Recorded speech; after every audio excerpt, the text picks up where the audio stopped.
Samuel Reed was splitting wood in the gray before sunrise when the sound stopped him.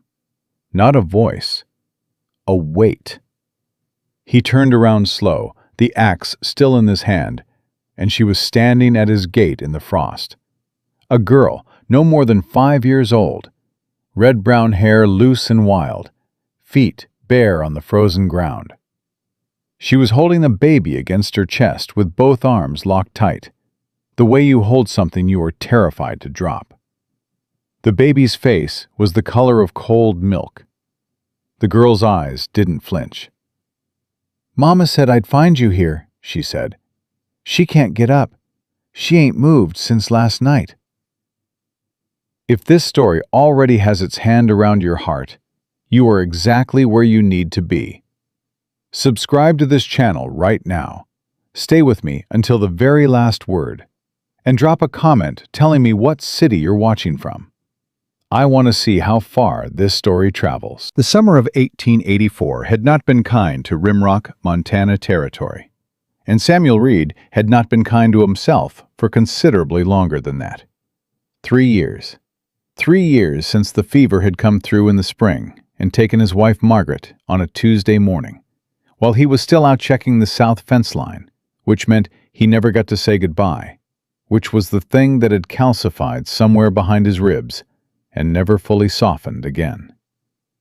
3 years since he had buried her on the hill east of the barn, under the 2 cottonwood trees she had always said she liked the look of. 3 years of running a cattle operation by himself, eating standing at the stove, sleeping on the wrong side of a bed that was too large, and doing the kind of thorough, relentless, grinding work that keeps a man's hands busy enough that his mind doesn't have room to do what it will do in the silence. His nearest neighbor was a half-mile west, the Callahan place. He had known Daniel Callahan the way men know each other in small territories, by reputation first, then by shared fence lines, then by the gradual accumulation of borrowed tools and waved greetings and the occasional shared bottle on a cold evening. Daniel had been a good man, quiet, steady, the kind of rancher who fixed a problem before it became a crisis and never made a fuss about it. He had a wife, Nora, and the small daughter, Maggie, and there had been another child coming. Sam had known about the child the way you know things in a town of 200 people, which is to say, everyone knew, and everyone was glad for them. Daniel Callahan had died in a mine collapse 6 months ago, in November, before the baby arrived. Sam had gone to the service. He had stood in the cold and taken his hat off, and said the things you say, and then ridden home and sat in his kitchen for a long time without lighting the lamp. He hadn't gone back to the Callahan place after that. He told himself it was because he didn't want to intrude on a grieving family. He told himself a widow woman had her own people, her own arrangements, her own way through it. He told himself a lot of things while he fixed fence posts and restacked hay, and rode his property line on his old gray horse, Bishop, until the animal's breathing matched his own. Slow, tired, just moving through the motions of being alive. And now there was a 5-year-old girl standing at his gate in the October frost, barefoot, holding a baby. Sam set the axe down against the chopping block and crossed the yard in 10 steps. He went through the gate and crouched down in front of her, and up close she was even smaller than she'd looked from across the yard, thin under a coat that was too large for her. A man's coat, dark wool. Daniel's coat, he realized. The baby wrapped inside it was awake and silent, in the particular exhausted way of very young infants who have cried themselves past crying. "What's your name?" Sam said. "Maggie." She said it flat and direct, the way children say the things they are absolutely sure of. "I know who you are. You're Mr. Reed. Mama pointed out your house once." "How old is the baby?" 4 months. His name is Thomas Daniel Callahan. Mama calls him Tommy." She shifted her grip on the baby, adjusted the coat around him with a practiced motion that looked much older than 5. "He's cold. I tried to keep him warm, but it was a long walk." Sam reached out and put the back of his hand against the baby's cheek. Cold, but not dangerously so. The baby turned his face toward the warmth of Sam's hand instinctively, and something happened in Sam's chest that he did not have a name for, and did not try to find one. "How long has your mama been down?" "Since last night, after supper."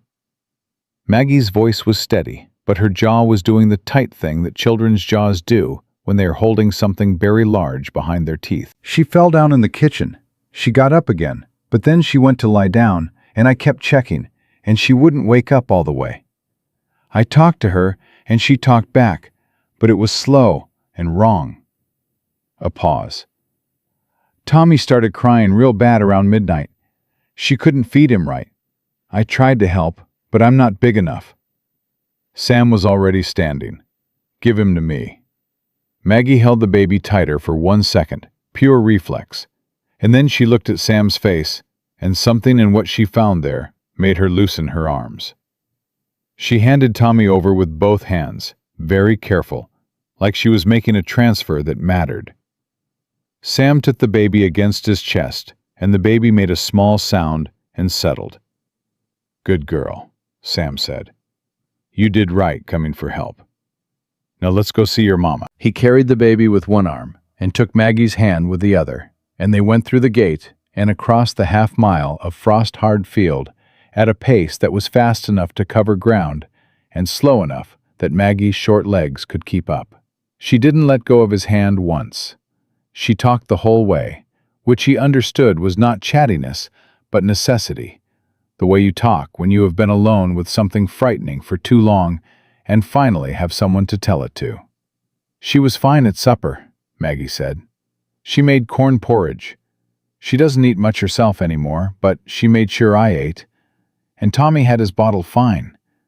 And then she got up to clear the dishes and she just went sideways, like her legs forgot." A beat. "She's been real tired since August. I noticed, but she said don't worry." "Has she had a doctor out?" Maggie looked up at him sideways. "We don't have money for a doctor right now." She said it the way children say things they've heard adults say, absorbed and repeated without full understanding of the weight. "Mrs. Goss came out last week, the lawyer's wife. She came to look at the house." A pause.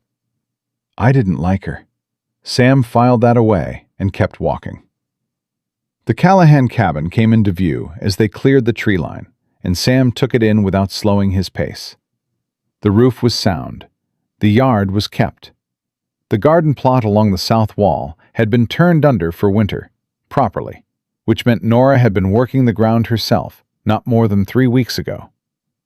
There was firewood stacked under the overhang, enough for another month if she was careful. The place was not falling apart. It was the place of a woman who was managing, who had been managing, who was determined to keep managing. The door was unlocked. Inside was dim, the fire in the stove banked low. Sam crossed to it immediately and built it back up one-handed while still holding Tommy, a thing he hadn't known he could do until he did it.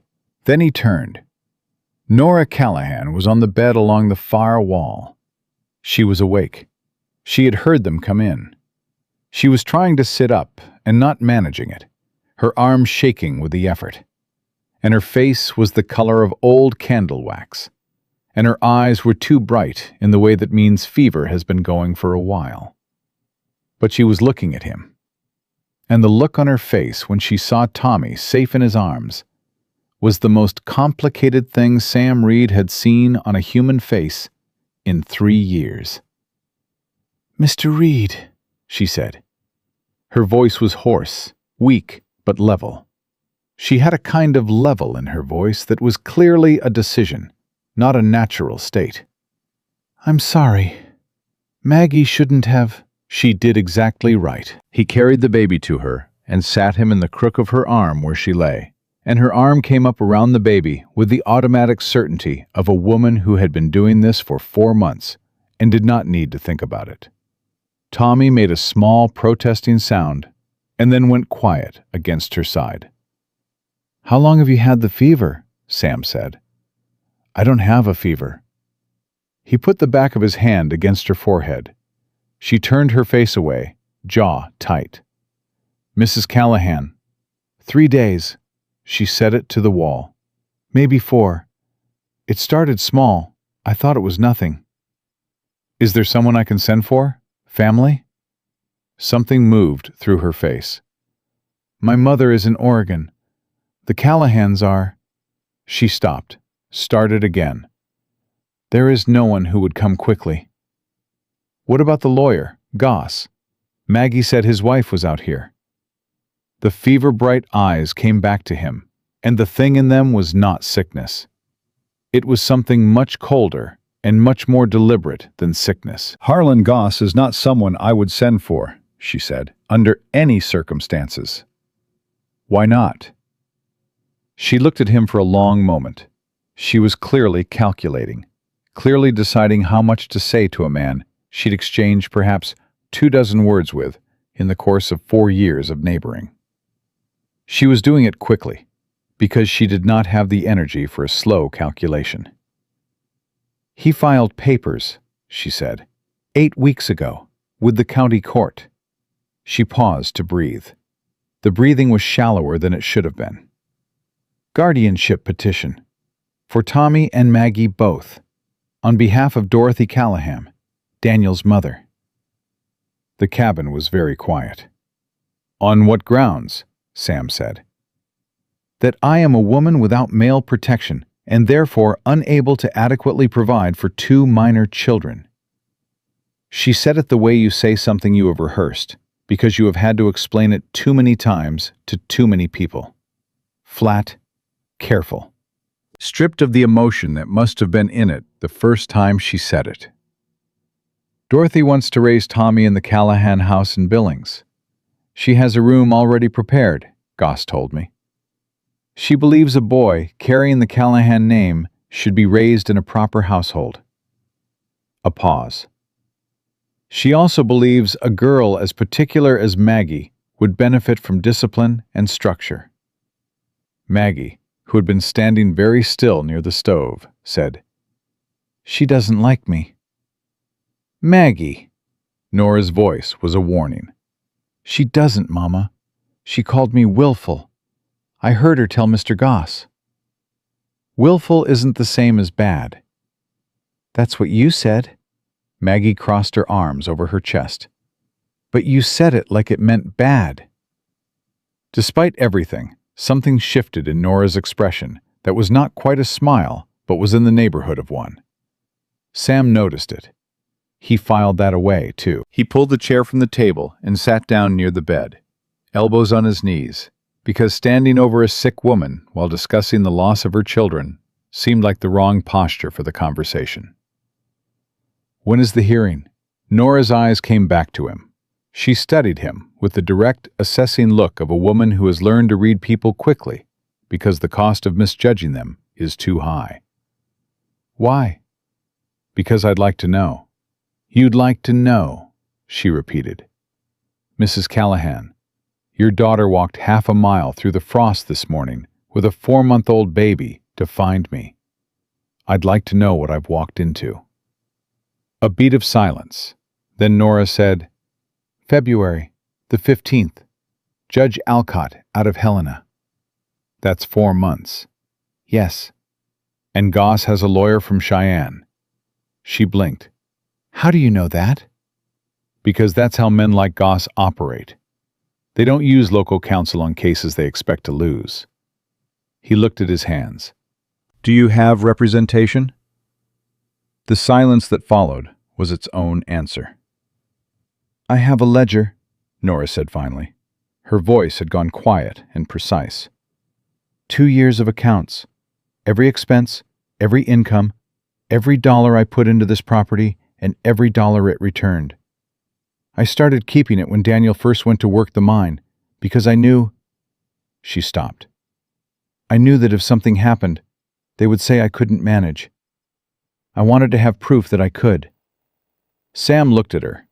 She was running a fever of at least 102. She could not sit up without shaking. Her baby was cold, and her daughter had walked alone through the October frost before sunrise. And she had started preparing her legal defense 2 years ago because she had known this day was coming. She had known, and she had prepared, and she had kept the records, and she had not said a single word about it to anyone. "Where is it?" he said. "The ledger." "Yes." She looked at him for another one of those long, calculating moments. Then she said, "Under the floorboard. Third one from the stove, left side." Sam stood up. He crossed to the stove. He counted the boards. He crouched down, found the one with the gap at the edge, lifted it. The ledger was there, wrapped in oilcloth, the way you wrap something you have decided matters enough to protect. He took it out and brought it back and set it on the bed beside her hand. Nora put her hand on it, the way you put your hand on something you've been holding in your mind for a long time. Not clutching it, just making contact. "There's also a letter," she said, "from the county recorder in November of 1882, when Daniel filed the deed transfer, putting half the property in my name. Goss claims the transfer was informal and unregistered. The letter proves it wasn't." She paused. "It's inside the front cover." Sam sat back down in the chair. "You've been building a case." "I've been surviving," she said. "Building a case is what you call it when someone has the resources to hire a lawyer. What I've been doing is keeping records, because I couldn't afford anything else." Maggie had drifted close to the bed during this conversation, and without announcing herself, she climbed up and settled against her mother's side opposite Tommy, carefully, precise in the way children are when they have learned the geometry of a sick person's body. Nora's free arm came down around her. The three of them on that bed, the woman with the fever and the baby against her right side and the 5-year-old against her left, were the most complete and most precarious thing Sam Reed had looked at in 3 years. "Mr. Reed," Nora said. Her voice was fraying at the edges now, the effort of the conversation catching up with the fever. "I appreciate you coming. I do. But you should know—" She stopped, gathered herself. "Whatever Goss has told people in town, whatever Dorothy has said about why Daniel's mother deserves those children, it will have gotten to you too by now. People talk." "I don't get to town much," Sam said. "Even so, Mrs. Callahan." He leaned forward slightly. "I came because a 5-year-old girl walked to my gate in the frost, carrying a baby, and asked for help. Whatever anybody in Rimrock has or hasn't said about you has nothing to do with that." She looked at him. The fever had made her eyes very clear in the way that fever sometimes does, burning away everything except the essential thing. "Mama," Maggie said from her mother's side, "I told you he was the kind of man who finds out for himself." Nora closed her eyes for a moment. "You don't know anything about what kind of man he is." "I know he came," Maggie said simply. Sam looked at the girl. She was watching him over her mother's arm, with those gray-blue eyes that had the settled certainty of someone who has made a judgment and stands by it fully. She reminded him of someone. He couldn't say who, just a quality of complete conviction that most adults spent their whole lives talking themselves out of. "She needs water," Sam said, "and broth if you have it. Is there a neighbor woman who could come sit with her tonight?" "Eleanor Marsh," Maggie said. "She came when Tommy was born. She's nice." "I know Eleanor." Sam stood. "I'll ride out to her before noon." He looked at Nora. "You need to drink, and you need to stay down. The ledger isn't going anywhere, and neither is February. But if that fever breaks you wrong, none of the rest of it matters." Nora opened her eyes. "You're very direct, Mr. Reed." "So I've been told. I don't need someone to manage things for me." "I know you don't," he said. "You've been managing them without help for 6 months, and by the evidence of this place, You've been doing it well. I'm not here to manage anything. I'm here because your daughter asked me to come." He picked up his hat from the table where he'd set it. "I'll be back before dark." He was at the door when Nora said, "Mr. Reed." He turned. She was looking at him from the bed with the ledger under her hand, and both children against her sides, and her expression had the particular quality of someone who has been carrying something alone for so long that the presence of another person in the room with them feels both necessary and dangerous. "Why are you really here?" she said. "I mean that honestly. You've kept to yourself since Margaret passed. Everyone knows that. You haven't so much as waved from a distance in 6 months. So why today?" Sam held the doorframe. He thought about the answer. He thought about the girl standing at his gate with a baby in her arms and frost on her bare feet, and not a trace of doubt in her face about whether he would help. He thought about what it meant that a 5-year-old child had decided, on her own, before sunrise, that he was the person to go to. That kind of faith is either very wrong or very right, and it is never nothing. "Because she came to me," he said. "And because the last time somebody came to me for something, I was too far inside my own grief to be useful to anyone." He put his hat on. "I'm not going to make that mistake twice." He went out into the cold morning and crossed the field back to his place at a walk, Bishop's breath making small clouds in the October air. And he thought about a woman who had started keeping accounts 2 years ago, because she'd known they would try to take everything she had. He thought about a girl who'd carried a baby half a mile through the frost without asking anyone's permission. He thought about a ledger wrapped in oilcloth under a floorboard, waiting. He saddled Bishop and rode out for Eleanor Marsh's place, and somewhere in the back of his mind, in a place he had kept very quiet and very locked for 3 years, something shifted. Not much, just enough to notice, just enough to mean something had changed, and there was no putting it back the way it was. He rode faster. Eleanor Marsh answered the door before Sam had fully knocked on it, which told him she was either expecting trouble or had lived long enough in Rimrock to know that a man riding hard before noon on a weekday was rarely bringing good news. She was 63 years old, built like someone who had spent 6 decades refusing to be moved by anything she didn't choose to be moved by, with white hair pinned back and hands that had delivered half the children in the territory and weren't delicate about it. She looked at Sam's face and said, "Which one?" "Nora Callahan. Fever. 3 or 4 days. 2 children and no help."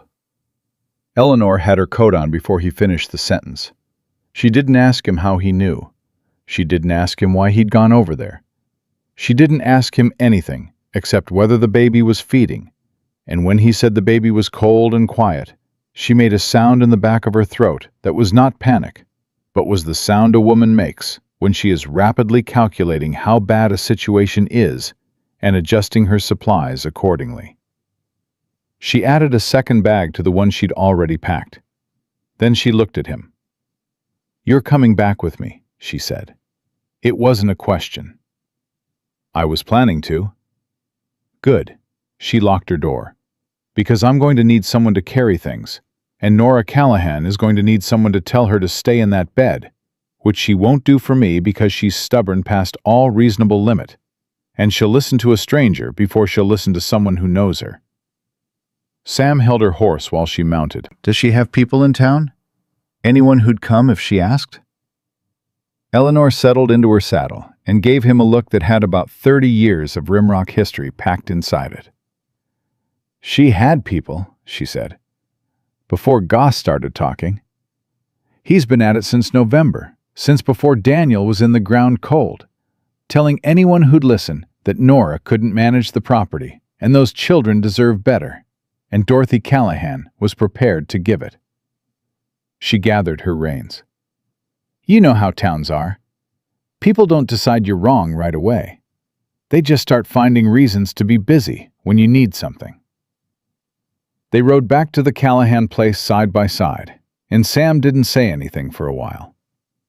He was thinking about a woman who had kept accounts for 2 years because she'd known they were coming for her, and who had still ended up alone with a fever and 2 children and no one to send for. Nora was sitting up when they came in, which meant she had pulled herself upright the moment she heard horses, which meant she was exactly as stubborn as Eleanor had said. Eleanor took one look at her and said, "You lay back down right now, Nora Jean Callahan, or I will put you back down myself, and I have done it before." "I'm fine." "You have a fever of 103, and your color is terrible, and you are not fine." Eleanor set her bags on the table. "Lay down." Nora laid down. She did it with the expression of a woman who was complying under protest and intended everyone present to understand that clearly. Sam stood near the door because the cabin was small, and Eleanor filled it with a competence that didn't need assistance. And Maggie came and stood beside him with the unconscious ease of a child who has decided where she belongs in a room. "She always listens to Mrs. Marsh," Maggie said quietly, watching her mother submit to Eleanor's examination with the expression of someone who had just seen a minor miracle. "I don't know why she won't listen to me." "You're 5, Sam said. "I'm almost 6, she paused. "Does that make a difference?" "In about 30 years it might." Maggie considered this seriously, which was the way she considered everything. Then she said, "Mr. Reed, are you going to help us?" Sam looked down at her. She was looking back up at him with those gray-blue eyes that didn't do anything by accident, that had walked half a mile through frost at 5 years old and had not once, in his presence, looked like a child who was afraid. She looked like a child who was tired. That was different. "I'm going to try," he said. "Trying isn't the same as doing." "No," he agreed. "It isn't." She seemed to weigh this. "Mama says Goss has already talked to the judge's clerk in Helena. She found out 2 weeks ago." "She didn't tell me, but I heard." She crossed her arms over her chest. "She thinks if she doesn't say it out loud, it won't scare me. But not saying it out loud just means I have to be scared by myself." Sam crouched down to her level. "Do you understand what the hearing is about?" "They want to take me and Tommy and put us with Grandmother Callahan in Billings." She said it flat and clear. "Grandmother Callahan smells like lavender water, and she called me willful, and she looked at Tommy like he was something she owned." A pause. "I don't want to go." "I know." "Mama doesn't want us to go either, but she's trying to be calm about it, so I'll be calm about it." She looked at him steadily. "I'm not calm about it." "I know that too." Maggie studied him for another moment. Then she said, "Are you lonely, Mr. Reed?" The question hit him somewhere he wasn't ready for it to hit him. He held very still. "What makes you ask that?" "Because you live by yourself, and your horse is old, and you came over here the first time someone asked you to, in 3 years. She tilted her head. "Mama says loneliness makes people either mean or kind. She says it depends on what they were before." Another pause. "What were you before?" Sam looked at the girl for a long moment. "I don't entirely know yet," he said honestly. Maggie nodded, satisfied with this answer in a way she might not have been with a cleaner one. She turned and went to help Eleanor, which meant standing nearby and handing things when asked, in the very serious manner of a child who understands that usefulness is a form of love. Eleanor stayed through the afternoon and into the evening. She got broth into Nora and got the fever medication she'd brought into her after that. And she changed Tommy's wrappings and declared the baby underfed, but not dangerously so, and showed Maggie how to prepare the bottle properly, which Maggie absorbed with the focused attention of someone who intended to practice it immediately and perfectly. Sam fixed the hinge on the door that had been catching, because it needed doing, and he had the tools, and standing still wasn't something he was managing well. He stayed through supper. Nobody made a thing of it. Eleanor set 4 plates down like it had been planned. At some point, Nora fell into the deep sleep that comes after fever breaks its first edge, and Eleanor sat at the table with Sam and Maggie and said quietly, "She's been managing that property alone since March. Not just surviving it, actually managing it. The cattle are in good condition. The winter stores are put up. The roof is sound." She looked at her hands. "Goss knows all that. He's not arguing she can't manage the land. He's arguing she shouldn't have to, which is a different thing entirely, and a lot easier to make sound reasonable to a judge who's never set foot in this county." "What does Dorothy Callahan actually want?" Sam said. Eleanor was quiet for a moment. "She lost her only son," she said finally. "She wants something left of him. I understand that, I do. But Tommy isn't something left of Daniel.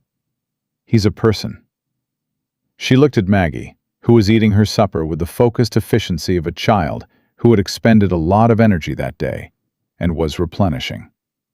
"And this child isn't a substitute for the grandchildren Dorothy wishes she'd had more time with. She's herself, Nora's daughter." Sam looked at the ledger on the table, still in its oilcloth wrapping. "What she needs is a lawyer."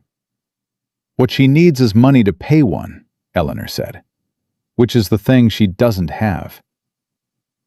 The next morning, Sam came back before the sun was fully up. He told himself it was to check on the fever. Eleanor had stayed the night, which meant the household was managed, and there was no practical reason he was necessary. But he came back anyway, and didn't examine too carefully why. The fever had dropped overnight. Nora was propped against the headboard when he came in, Tommy in the crook of her arm, the ledger open on the blanket in front of her, reviewing entries with a pencil. She looked up when he came in. She didn't look surprised to see him. "Eleanor left an hour ago," she said. "I know. I passed her on the road." He hung his coat on the hook by the door, the same way he'd hung it the night before. "How do you feel?" "Better." She said it like someone reporting a fact. "Sit down. I want to show you something." He sat down in the chair he'd pulled close to the bed the day before, and she turned the ledger toward him and put her finger on a line of entries from August. "This is when Goss filed the first paperwork," she said. "He sent notice to my door on a Thursday. The following Monday, the man at the feed store told me my credit account needed to be settled before he could extend it further. He'd been extending that account for 2 years without question." She turned the page. "The week after that, the woman who had been taking in my mending stopped sending work. She said she had too much of her own." She looked at him. "Those 2 things together cost me roughly $40 over 3 months. He's pressuring you economically," Sam said. "He's making it harder to hold on until February." She closed the ledger. "He doesn't need me to give up formally.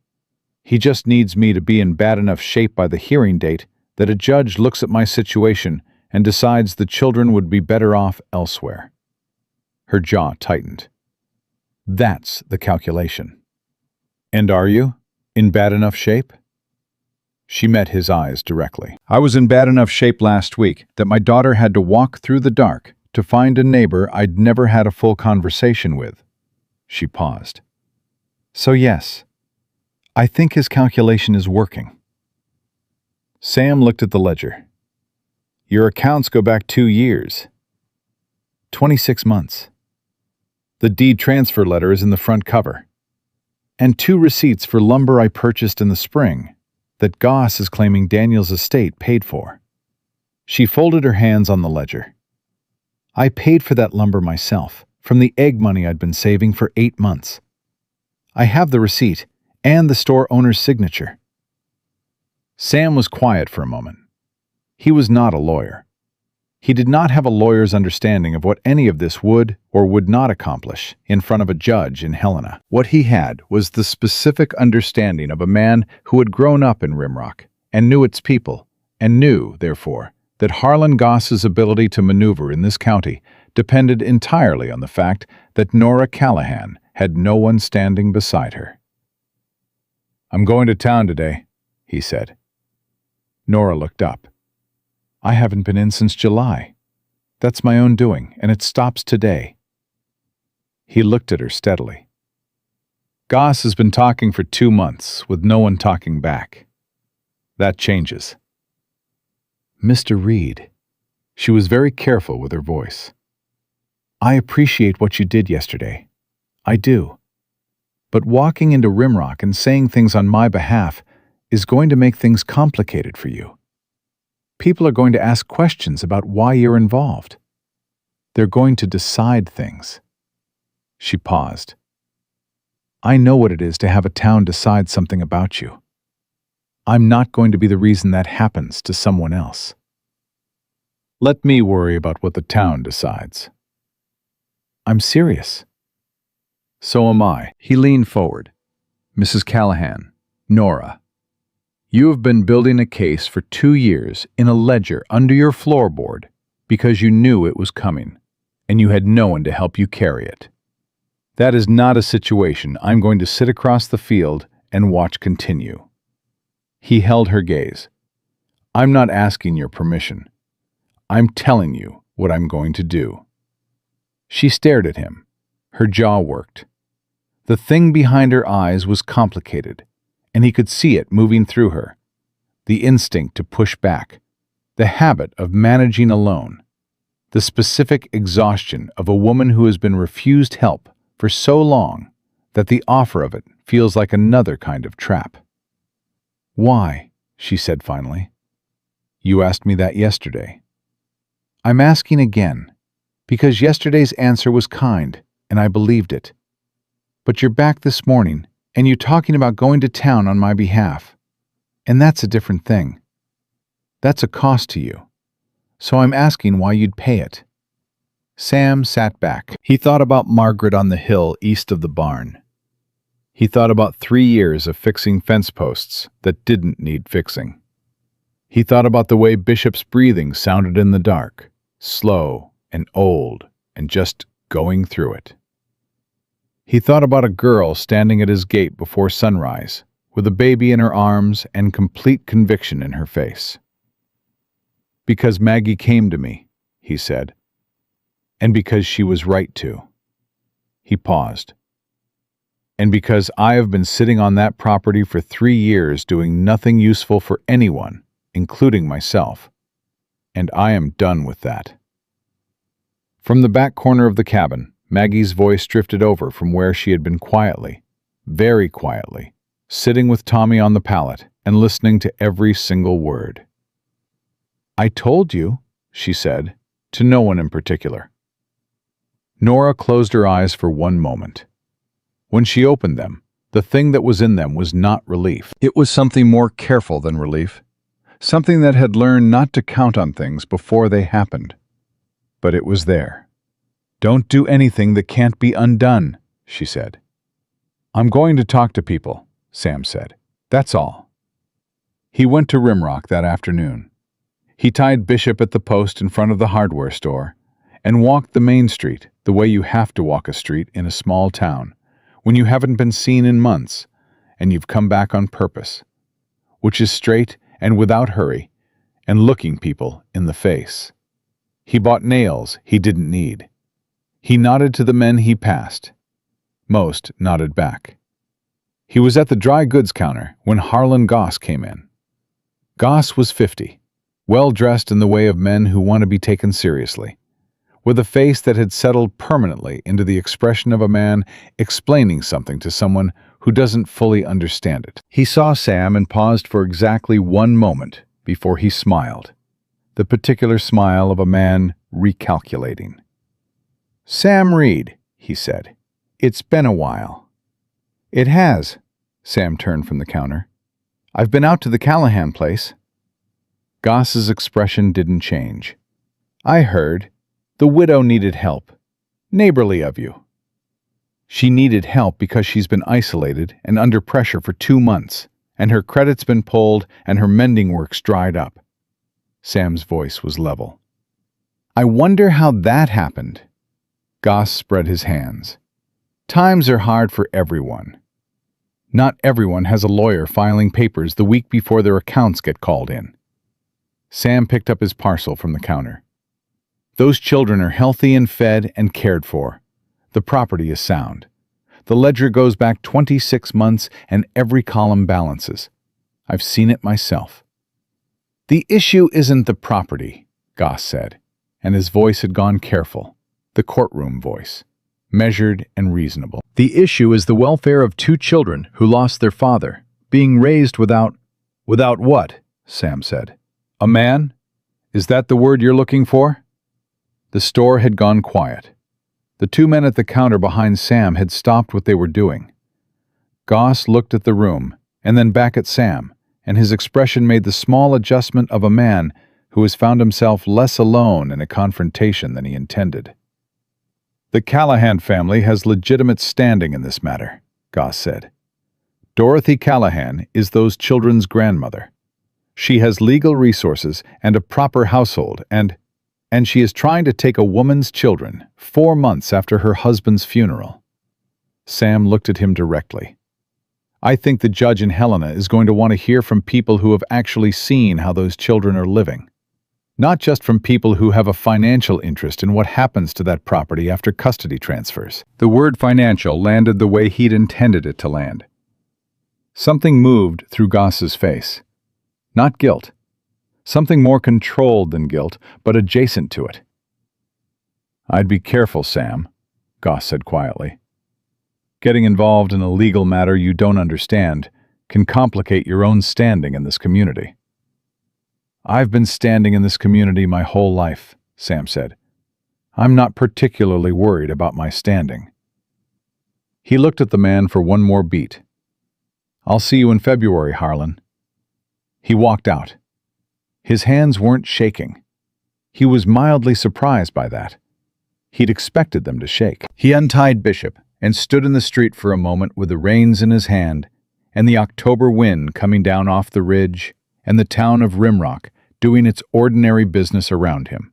And he thought about a ledger under a floorboard and a woman with a fever sitting up in bed to review her accounts and a girl who had decided before sunrise that he was the person to come to.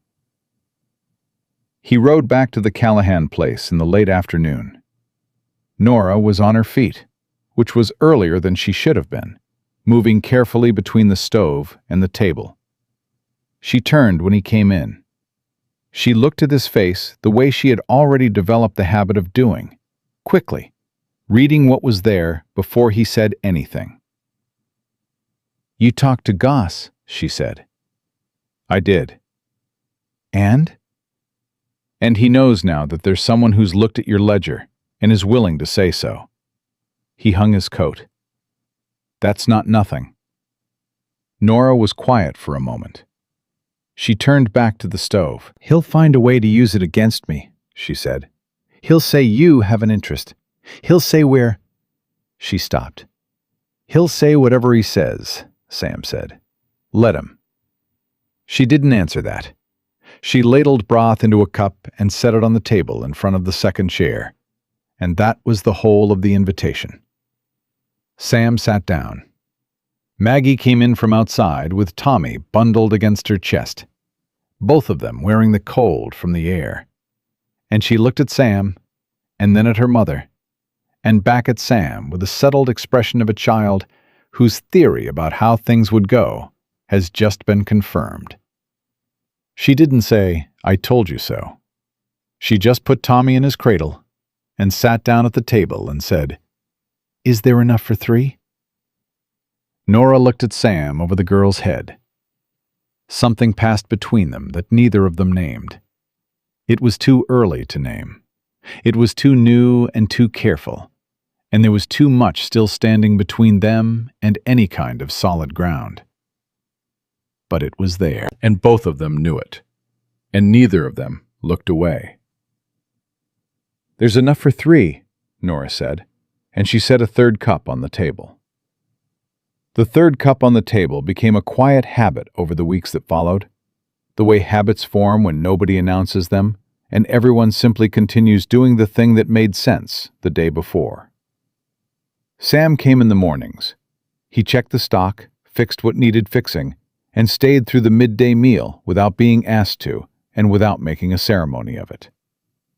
Nora's fever broke fully by the third day, and she was on her feet properly by the fifth, which was 2 days earlier than Eleanor had recommended, and Eleanor had said so plainly, and Nora had thanked her for the opinion and gotten up anyway. She was not an easy woman to help.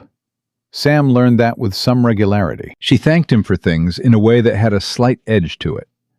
The way you thank someone when you're not entirely sure whether you're grateful or humiliated. And she watched him work with the specific attention of a woman making sure nothing was being done in a way that suggested she hadn't been managing before he arrived. He understood it. He didn't take it personally. He just kept showing up and kept not making a thing of it.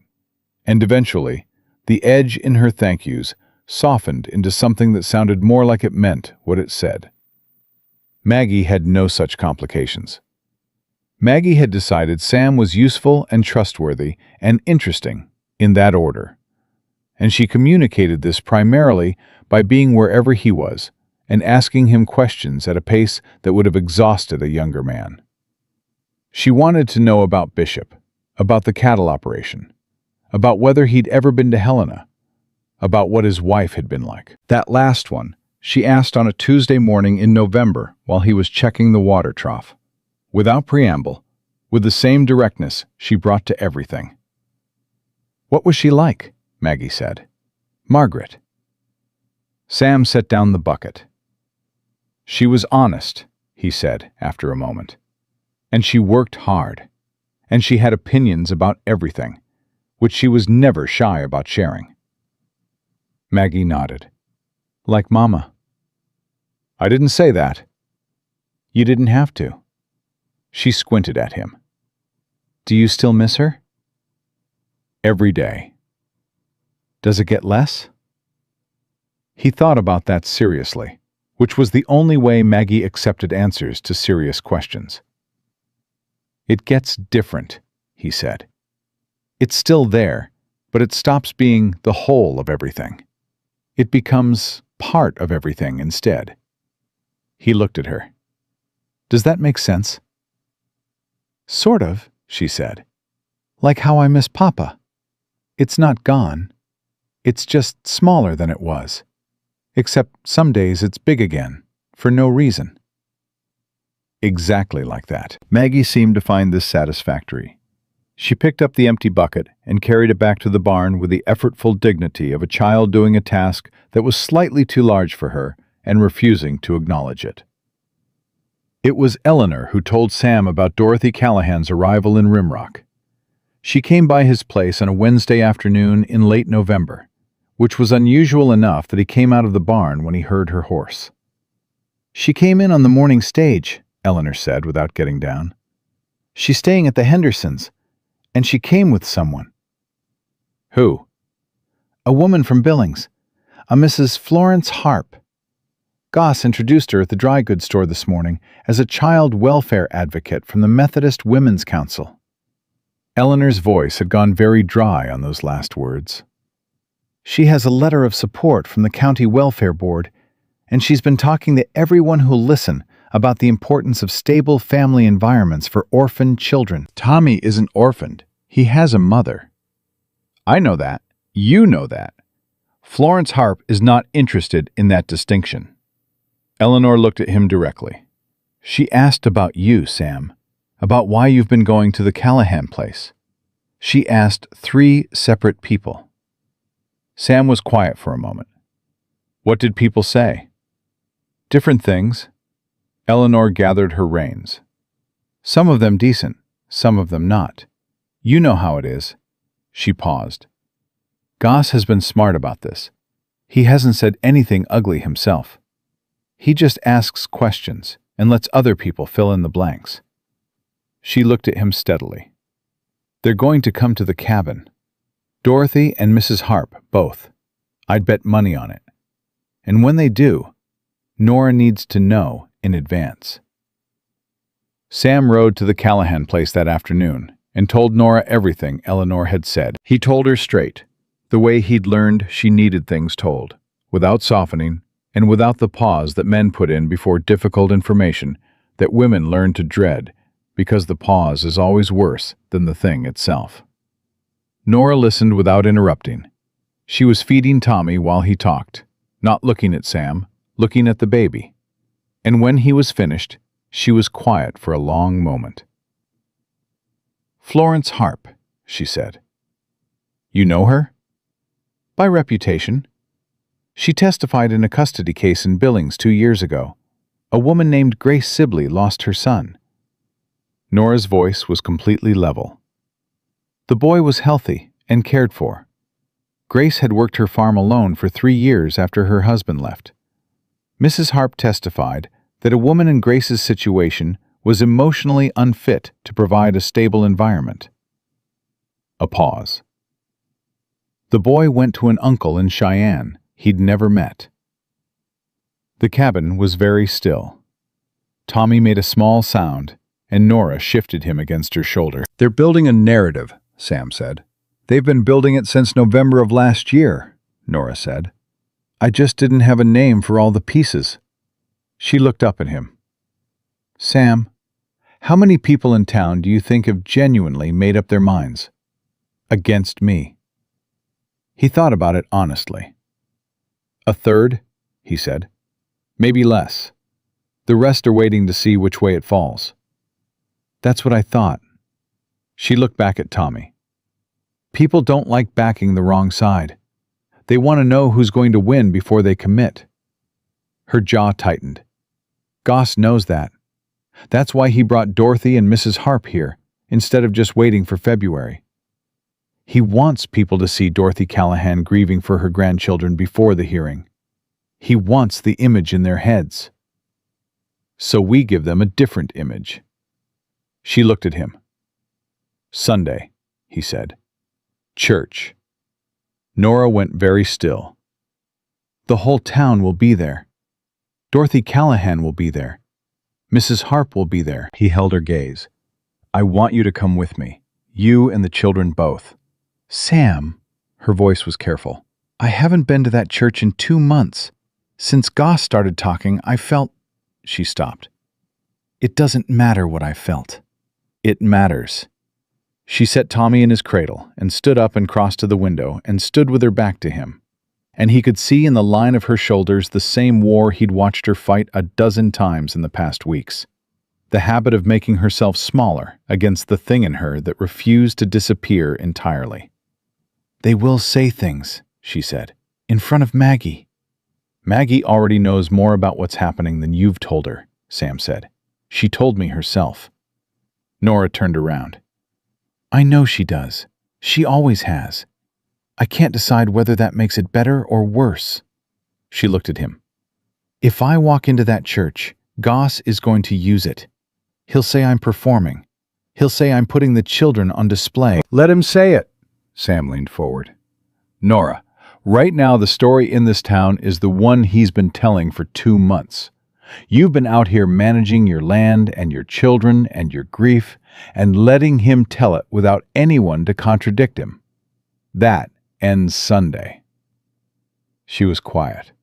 He could see her working through it, every angle, every risk, the way she worked through everything, thoroughly and without flinching from the hard conclusions. "I'll be right beside you," he said, "the whole time." "People will talk about that, too." "People are already talking about it." He stood up. "Let them talk. Let them see you walk in there with your children and your head up, and let them look at Tommy and Maggie and tell me honestly that anyone in that room is going to be able to look Dorothy Callahan in the face and say those children belong anywhere else." A long silence. Then from the back room, Maggie's voice, which had the particular carrying quality of a child who has very good hearing and has positioned herself accordingly. "I want to go to church." Nora closed her eyes briefly. "I like the singing," Maggie added. Sam looked at Nora. Nora looked at the ceiling with the expression of a woman who has been outmaneuvered by a 5-year-old for the 400th time and is beginning to accept that this is simply the condition of her life. "Sunday," she said finally. Dorothy Callahan came to the cabin on Saturday morning, one day earlier than Sam had anticipated and 2 hours after he'd left for his own place to tend his stock. He found out because Maggie appeared at his gate at noon, alone this time, without Tommy, moving at a controlled run that became a walk when she saw him watching her. Because even in crisis, Maggie had her pride. "She came," Maggie said when she reached him. "Grandmother Callahan. She brought the harp woman. Mama told me to go pick apples." She held up her hands, empty. "I didn't pick apples. I came here." Sam was saddling Bishop before she finished. He heard them talking before he came through the cabin door. Dorothy Callahan had a voice that carried the particular authority of a woman who had run a large household for 30 years and expected to be heard in it. She was 58, dressed in proper Billings black still, though Daniel had been gone 6 months, and she was sitting in Sam's chair at the table across from Nora, with Mrs. Harp beside her and the ledger sitting between them like contested territory. Nora was standing. She had Tommy against her shoulder, and she was standing in the middle of her own kitchen, and she was not going to sit down. And Sam understood from the architecture of it exactly how long this conversation had been going before he arrived. Dorothy looked up when he came in. Something moved through her face. Not surprise. Calculation. "Mr. Reed," she said. "Mrs. Callahan." He nodded to her and then to Mrs. Harp, and then he crossed the room and stood beside Nora, because that was where he was going to stand, and there was no ambiguity about it. "I didn't know you were coming today." "I came to see my grandchildren," Dorothy said. Her voice was controlled and entirely certain. "I have every right to do that." "Nobody said you didn't." Dorothy's eyes moved to Tommy in Nora's arms.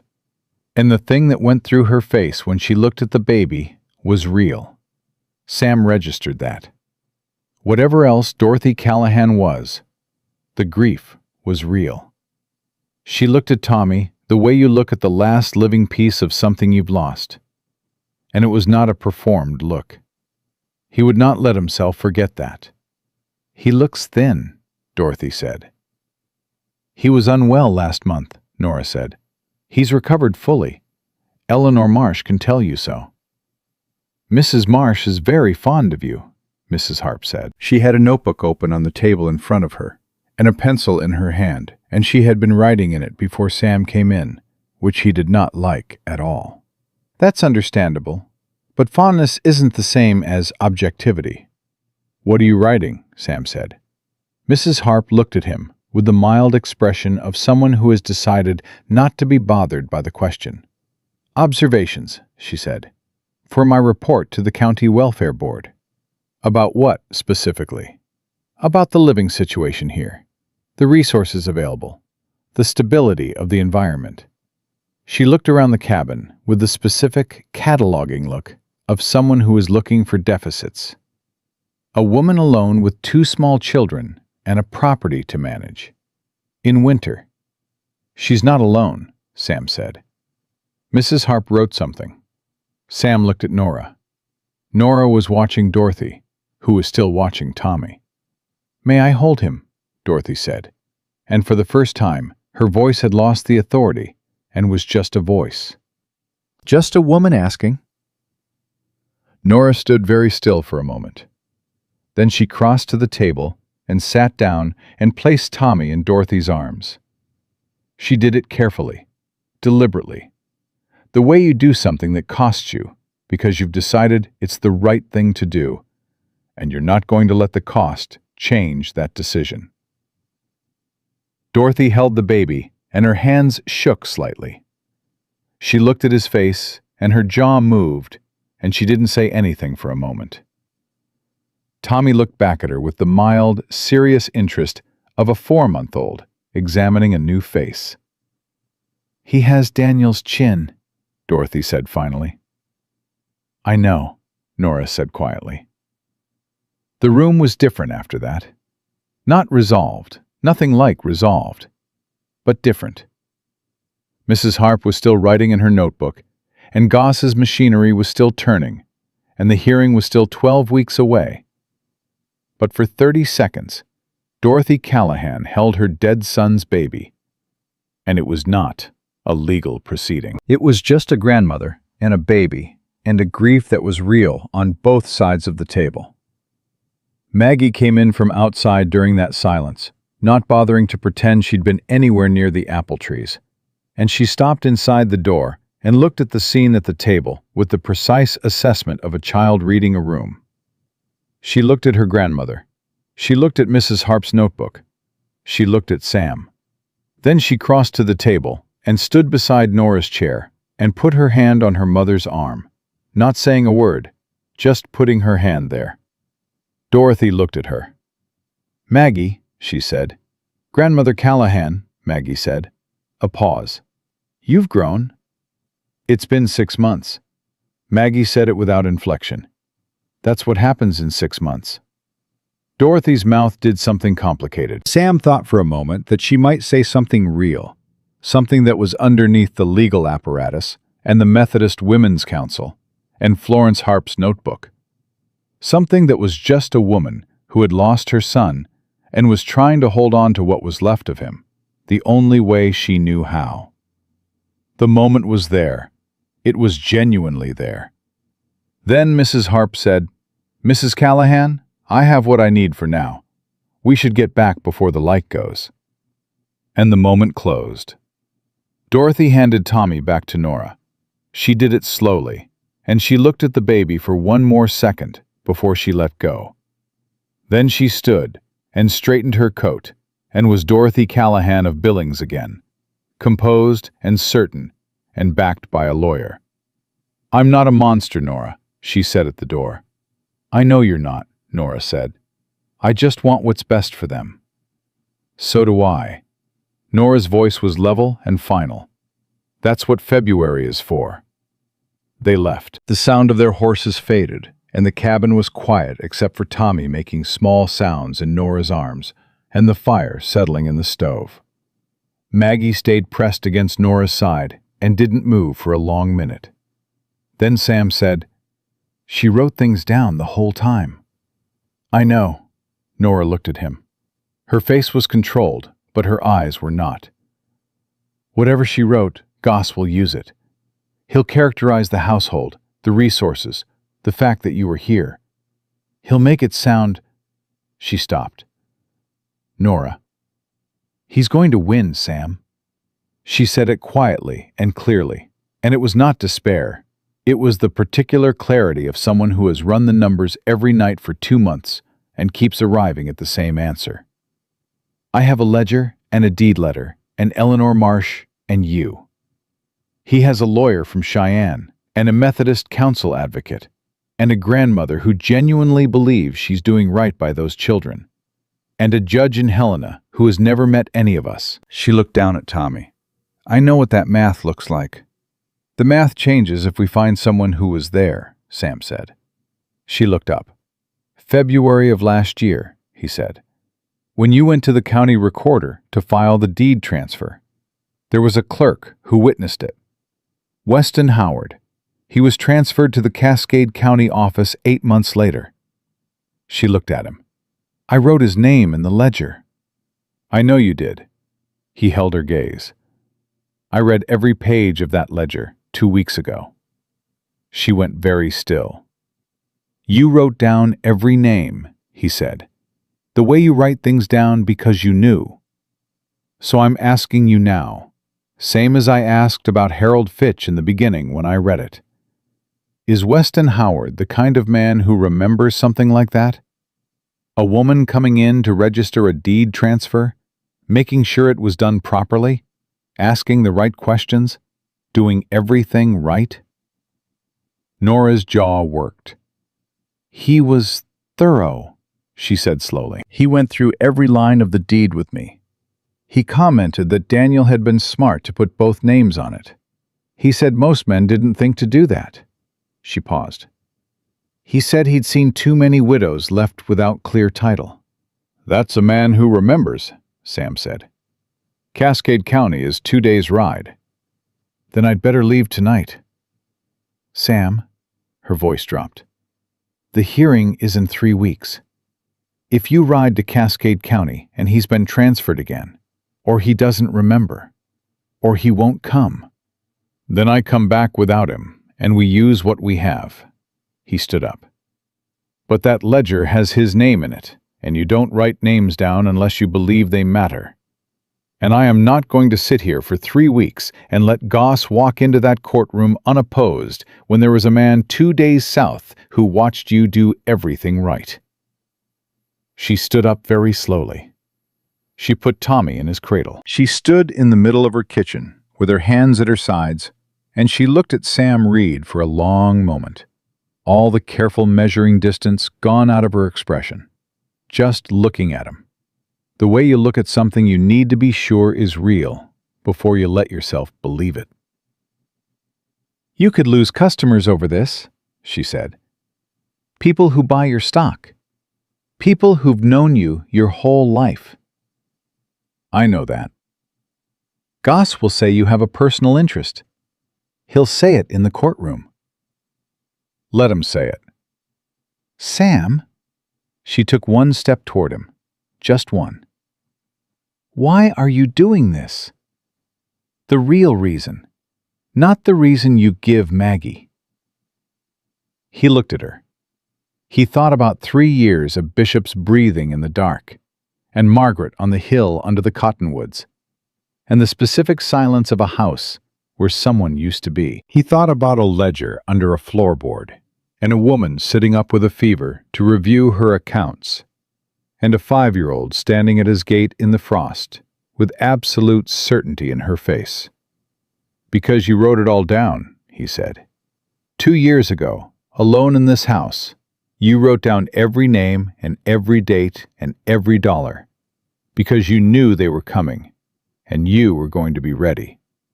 And that kind of—" he stopped, found the word. "That kind of courage deserves to have someone standing next to it.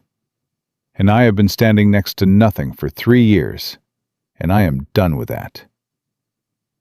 The fire settled in the stove. Tommy breathed in his cradle.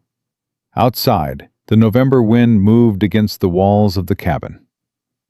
Then Nora Callahan reached out and put her hand against Sam's arm, just briefly, just the weight of her hand through his sleeve.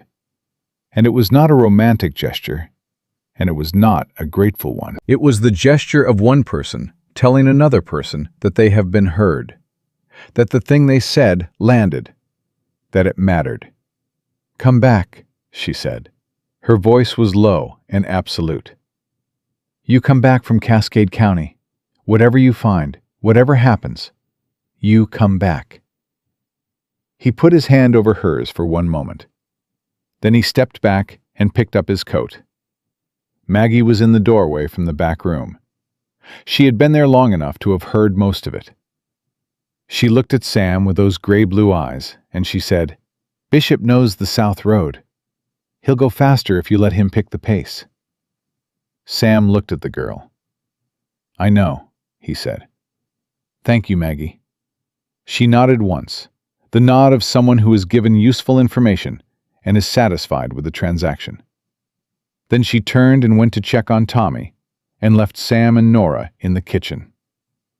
He went out into the dark. He saddled Bishop and he rode south toward Cascade County, with the legal notice folded in his coat pocket and the name Weston Howard in his head, and Nora's voice behind him saying, "Come back," like it was a thing he could hold on to.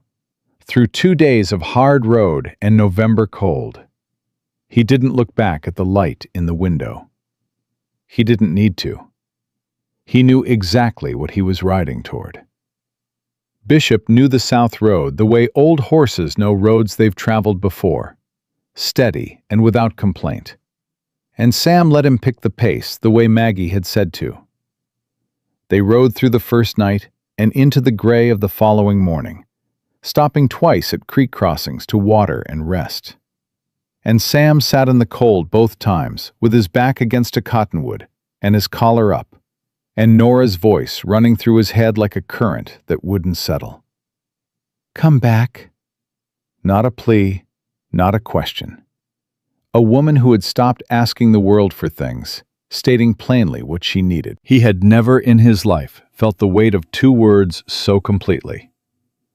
He reached the Cascade County seat by late afternoon of the second day, road-worn and stiff in the way that 2 days of hard riding in November produces in a man past 30. The county office was still lit when he arrived. He went in without cleaning up first, because there was no time for that kind of pride. The clerk behind the counter was young, 20 at most, and he looked at Sam with the alert wariness of someone who recognizes that a man who has just ridden 2 days looks like a man with a problem. "Can I help you?" "I'm looking for a clerk named Weston Howard. He transferred from Rimrock about 8 months ago." The young clerk's expression shifted. "Weston's here. He's in the back." A pause. "Is something wrong?" "I need 5 minutes with him." Weston Howard was 40-something, with the careful, methodical manner of a man who had spent 20 years making sure documents were correct, and took genuine satisfaction in that work. He came out from the back room with an ink stain on his left hand and the look of someone whose evening was being interrupted, and was reserving judgment about whether that was justified. He looked at Sam. Then he said, "You're from Rimrock." "Sam Reed. I have a ranch outside of town." "I know the name." Howard crossed his arms. "What is it?" "Nora Callahan.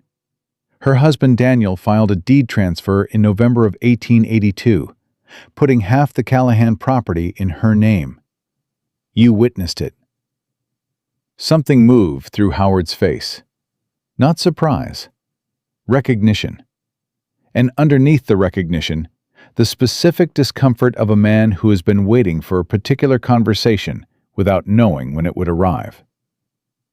"I remember her," he said.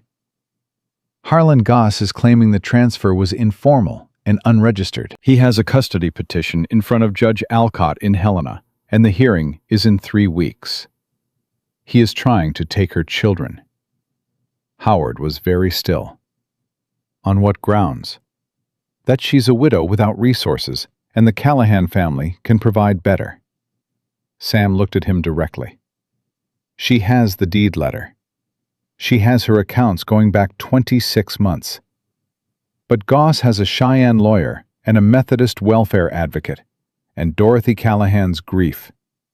And right now the only person who can say with authority that Nora Callahan did everything right when Daniel died is the man who sat across from her and went through that deed line by line." Howard uncrossed his arms. He turned and walked back toward his desk, and for a terrible moment, Sam thought he was simply ending the conversation. Then Howard pulled open a drawer and began looking through it with the focused efficiency of a man who knows exactly what he's looking for and where it is. "I made a copy," Howard said without turning around, "of the original filing. I always made copies of deed transfers because county offices lose things, and I didn't trust the system." He found what he was looking for and straightened up and turned around with a folded document in his hand. "Daniel Callahan registered that transfer properly. His wife's name is on the title of that property as joint owner. Goss knows that. He's been hoping nobody who matters would say so clearly." Sam looked at the document. "Will you come to Helena?" Howard looked at him for a long moment. He looked at the document in his own hand. He looked at the ink stain on his finger, and then out the dark window, and then back at Sam. "Give me until morning," he said. "I need to arrange coverage."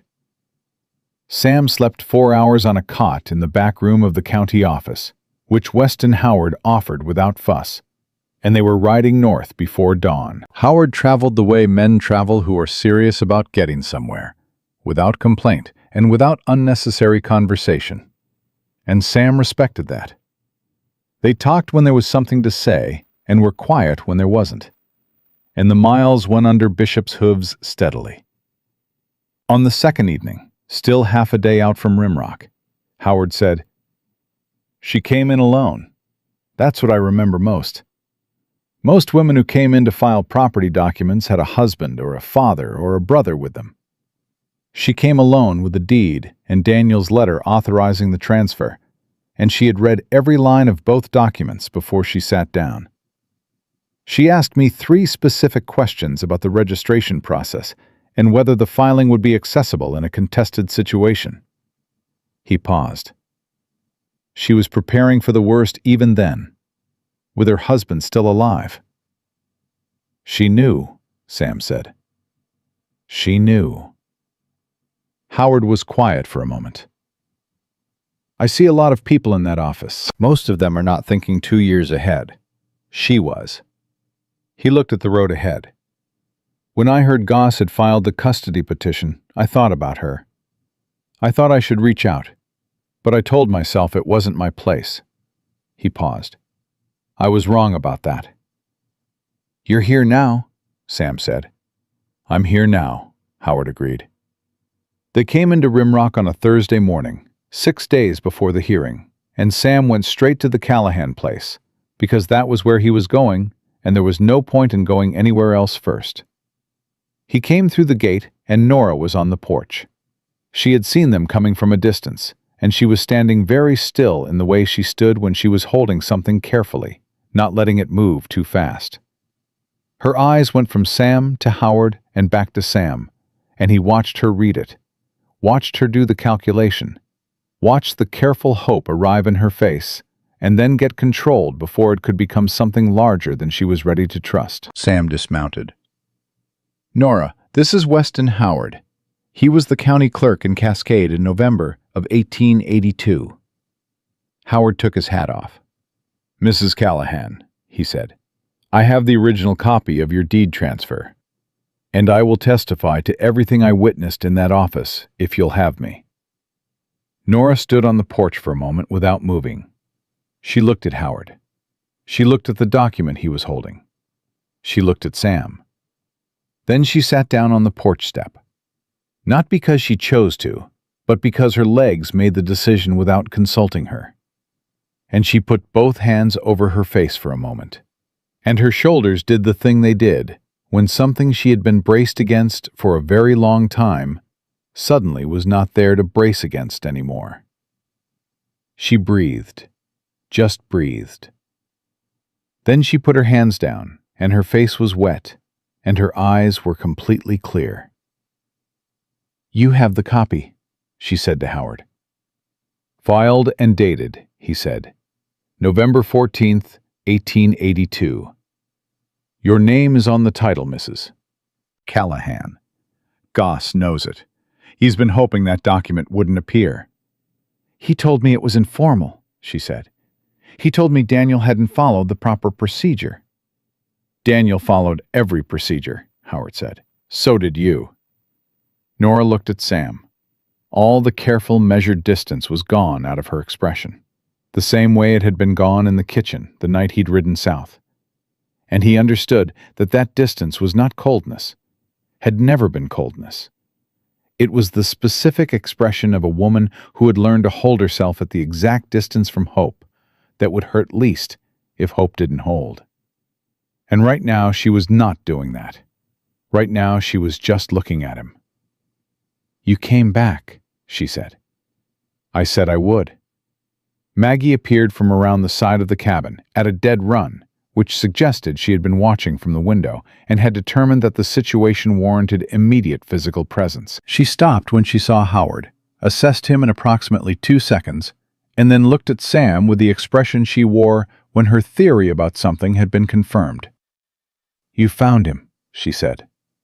"I found him." She nodded once, satisfied, and then turned to Howard with the serious directness she brought to all new people. "Are you going to help my mama?" Howard looked at the child for a moment. Then he said, "Yes, miss, I am." Maggie turned to Nora. "See?" she said simply, and went back inside to check on Tommy.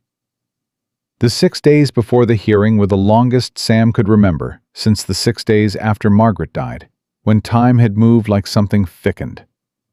But these days were different, in the way that waiting for something you are fighting for is different from waiting for something you cannot change. He rode to town every morning. He talked to people. He was direct, and he was consistent, and he said the same things to everyone, which was that Nora Callahan had managed her property well. Her children were healthy and cared for. The deed transfer was properly filed, and anyone who wanted to look at 26 months of accounts was welcome to come to the Callahan place and sit down with the ledger. 2 people actually came. A man named Foster, who ran the grain supply, and a woman named Agnes Birch, who had been at school with Daniel Callahan and had known Nora before Goss had started talking.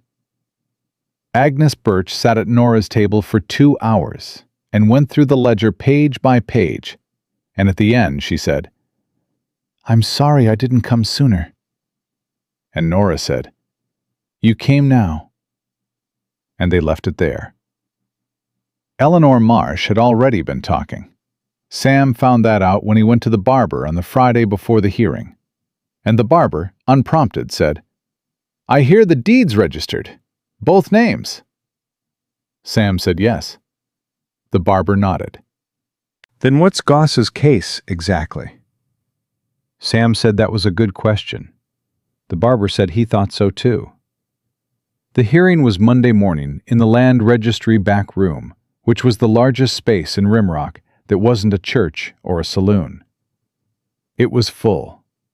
Sam had not expected it to be full, but it was. Every chair occupied, and people standing along the walls. And he could feel the difference between this crowd and the crowd that had surrounded Nora's cabin with 6 horses 2 months ago. This crowd was not unanimous in anything. It was a crowd of people who had not yet decided, which was different from a crowd that had already decided against her. And that difference was everything. Judge Henry Alcott had come down from Helena the night before, and he was already seated when they came in. He was 60, lean and direct, with the expression of a man who had heard 30 years of people explaining why their particular situation deserved special consideration, and had developed a finely calibrated detector for the difference between genuine circumstance and manufactured narrative.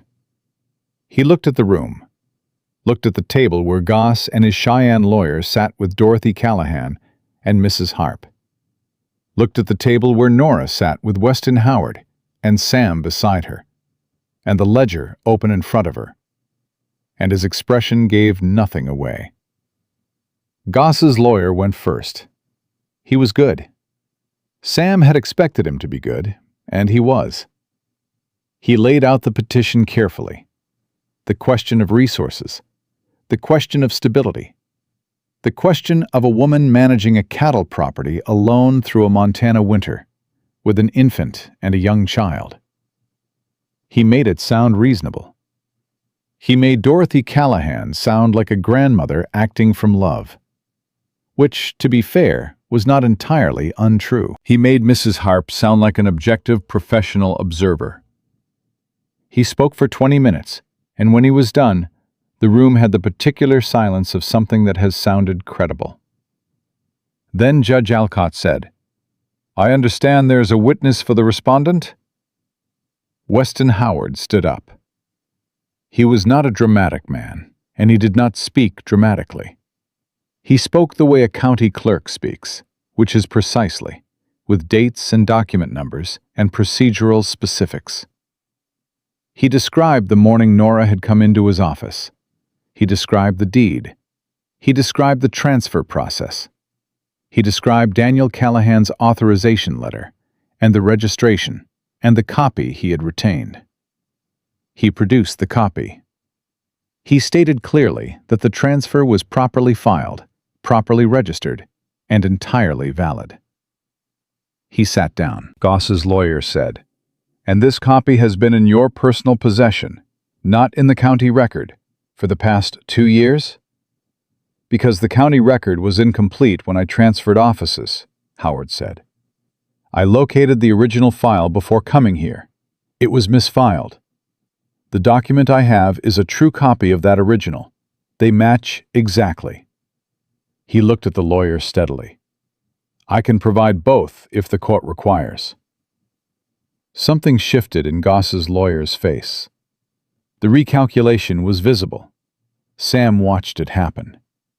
Then Nora spoke.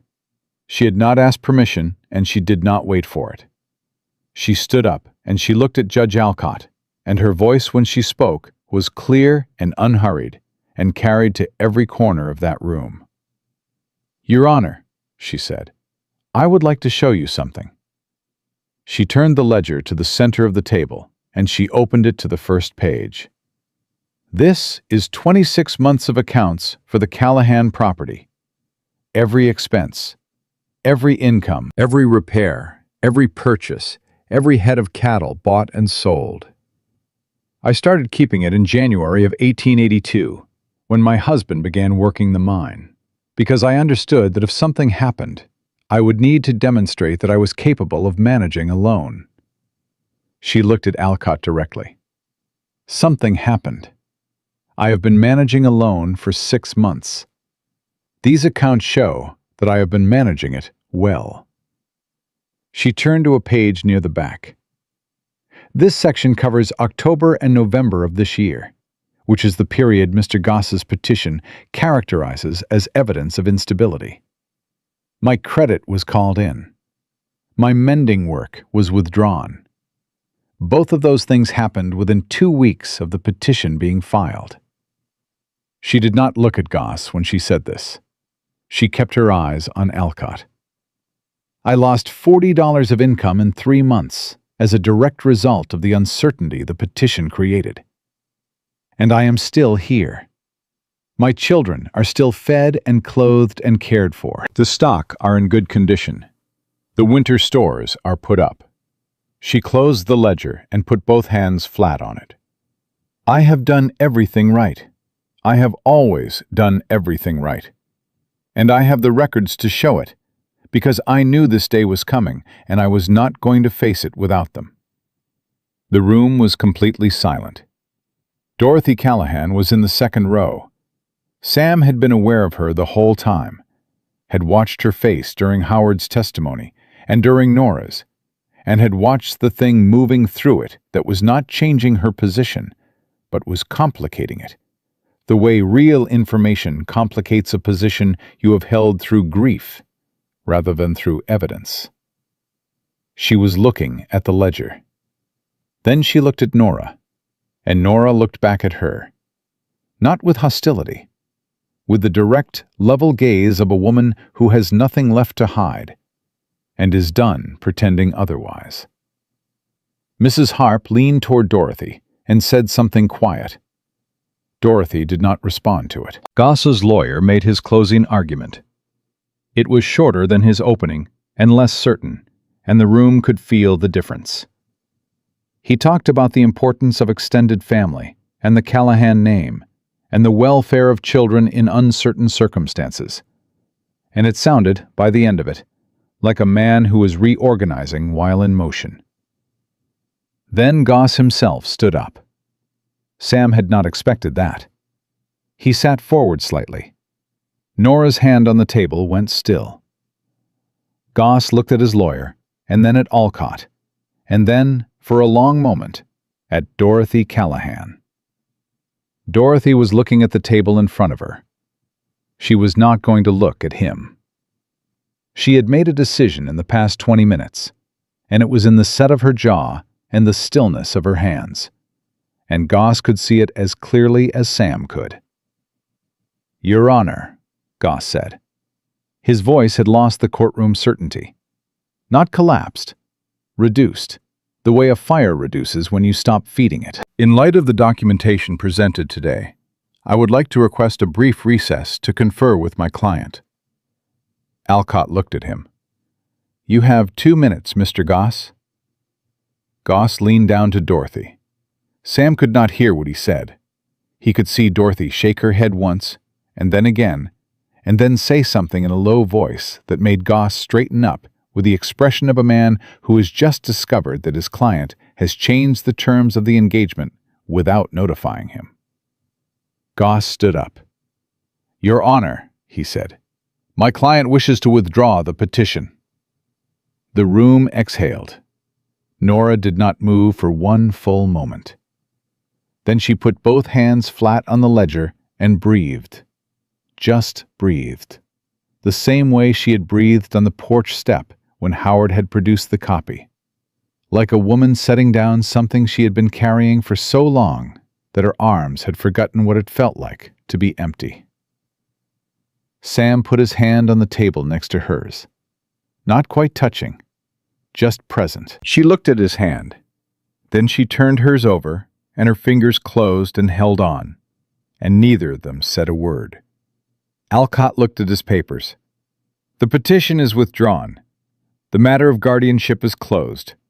The minor children, Thomas Daniel Callahan and Margaret Rose Callahan, remain in the lawful care of their mother, Nora Callahan." He looked at the room over his glasses. "I would note for the record that the documentation presented today indicates that Mrs. Callahan maintained her property and provided for her children with considerable competence, under circumstances that would have defeated many. I would encourage any parties considering future legal action in this matter to reflect on that record carefully." He closed the folder. "Court is adjourned." The room broke into sound. Eleanor Marsh was at their table before the noise had fully started, her hand on Nora's shoulder, and Nora stood up, and Eleanor pulled her into a brief, firm embrace that Nora accepted with both arms and held for a moment longer than strictly necessary. Sam stood and shook Howard's hand, and said thank you in a way that the man seemed to understand did not cover the full weight of what was meant. Then Agnes Birch appeared from the crowd and said, "She's outside, Dorothy. She asked me to tell you she'd like a moment." Nora looked at Sam. Sam nodded once. She went out through the side door, and Sam stayed inside, because that conversation was not one he needed to be part of. He stood at the window, and he could see them on the narrow porch, Nora and Dorothy, two women standing in the cold December light, with everything that had happened between them, and not enough words for any of it. He couldn't hear what they said. He didn't need to. He could see Dorothy's face, and he could see the moment the armor came off it, just briefly, just in the way it had come off when she had held Tommy. And he could see Nora listening with her jaw set and her eyes direct, and then saying something quiet that made Dorothy's expression do something it had clearly not done in a very long time. When Nora came back in, her face was complicated in the way that endings are complicated when they are not clean. "She wants to see them," Nora said. "Tommy and Maggie. Not to take them, just to see them." She paused. "She wants to come to the cabin. She asked if that was possible." Sam looked at her. "What did you say?" "I said yes." Nora looked at her hands. "Because those children are going to grow up knowing they had a father who loved them. And Dorothy is the only person left who knew Daniel from the beginning." She looked up at him. "That's worth something, even now, even after all of it." Sam thought about that. He thought about how easy it would have been for her to say no, and how much harder the yes was, and how neither Margaret nor the law nor the habits of grief had prepared him for the particular kind of strength he had been watching in this woman for 6 weeks. "You're a better person than most," he said. "I'm a mother," she said simply. "That's not the same thing." Maggie was waiting on the courthouse steps with Tommy wrapped against her chest in the way she'd been carrying him since October, and when she saw their faces, she set her chin at the specific angle that meant she had already run the numbers and had arrived at the answer she'd been expecting. "Did we win?" she said. Nora crouched down in front of her and took Tommy from her arms and held the baby and held Maggie's face in her free hand and looked at her daughter for a long moment with everything she had been carrying for 6 months behind her eyes. All of it. The ledger, and the fever, and the frost, and the 60 days of being afraid, and the 6 weeks of not being alone in it. She looked at Maggie the way you look at something you almost lost, and the looking itself is the gratitude. "We won," she said. Maggie leaned forward and put her forehead against her mother's and closed her eyes. Tommy made a small sound between them. The December cold pressed around all three of them, and the town of Rimrock moved in its ordinary way on the street behind them. And none of it was finished in the way that stories get to be finished. Dorothy Callahan still had grief in her. Goss was still a lawyer in this county. There would be other hard things. There always were. But Nora Callahan was on the courthouse steps with both her children and the ledger under her arm, and the deed to her property in her name, and the long, careful work of 2 years of doing everything right, finally meaning something, in a room where it counted. Sam stood at the top of the steps and looked at the three of them and felt something shift in the place behind his ribs that had been sealed and silent for 3 years. Not all the way open, not yet, but enough. Enough to mean something had changed and was not going back. Maggie looked up at him from her mother's arms. "I told Bishop we'd win," she said. "This morning, before we left. I told him." "What did he say?" Sam asked. Maggie considered this seriously. "He didn't say no," she said. Sam looked at Nora. Nora looked at him. And despite everything, despite Dorothy Callahan and Harlan Goss, and the 6 weeks of hard road that had brought them to this step, she smiled. A real one, full and unguarded, and warm enough that he felt it from where he was standing. And somewhere in the territory of his own chest, in a place he had kept very quiet and very locked, something answered it. Eleanor appeared behind him with her coat on and said, "There are 4 of us, and it's cold, and I have coffee at my place, and no one is arguing with me about this." She went down the steps. Sam looked at Nora. Nora shifted Tommy against her shoulder and held out her free hand to Maggie, and they followed Eleanor, and Sam came behind them, and the 4 of them walked through the cold December air of Rimrock, Montana Territory, in the year of 1884, and the town watched them go. Eleanor's coffee was strong, and her kitchen was warm, and she did not make a fuss about any of it, which was the best thing about Eleanor Marsh. She set 4 cups on the table and a plate of biscuits beside them, and she sat down, and that was the whole of the ceremony. Maggie ate 2 biscuits in rapid succession, with the focused efficiency of a child who had been patient through an entire legal proceeding and had earned something. Tommy slept in the cradle Eleanor kept in the corner from the years when she still delivered babies in her own home, and the sound of his breathing under the conversation was the most ordinary and the most necessary sound in the room. Nora sat with both hands around her cup, and she was very quiet in the way she went quiet when she was taking stock of something, running the numbers in her own head and arriving at a total she hadn't expected.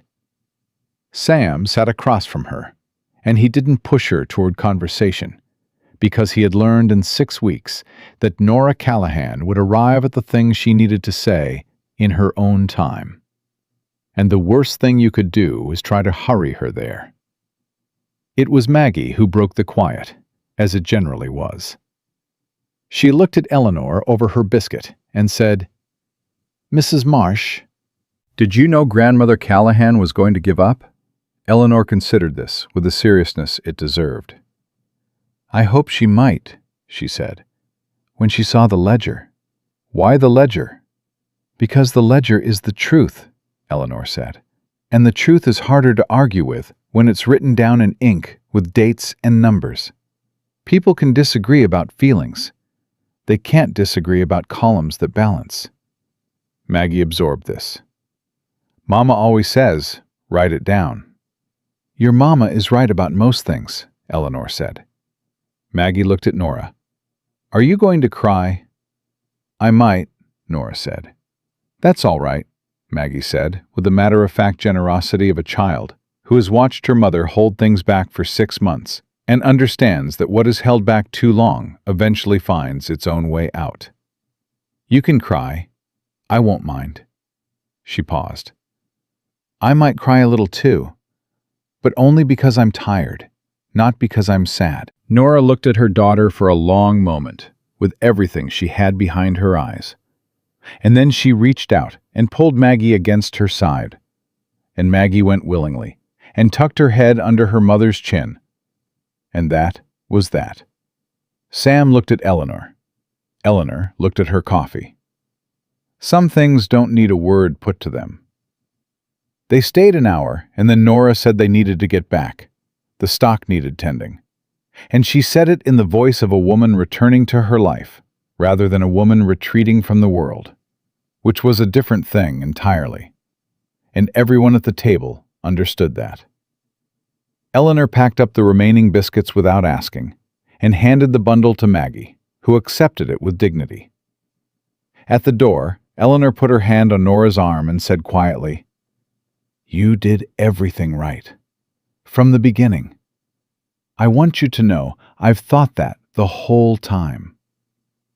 Nora looked at her. "You could have said so in October." "I know," Eleanor said.